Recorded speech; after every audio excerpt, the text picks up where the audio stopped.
పండుగ పత్రిజీ పుట్టిన పండుగ కార్తీక మాసం దీపాలెల్లి వెలిగే పండుగ సావిత్రీదేవి వెంకటరమణుల కోరిక ఫలించి పత్రిజీ వారికి జన్మించి స్వర్ణమాలతో వివాహమాడి జగతిని మురిపించి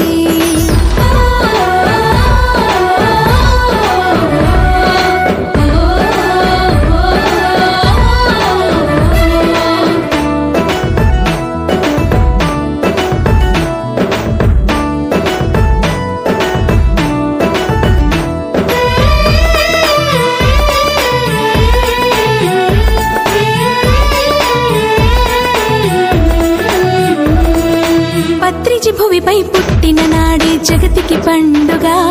జలధాత్రికి పండుగ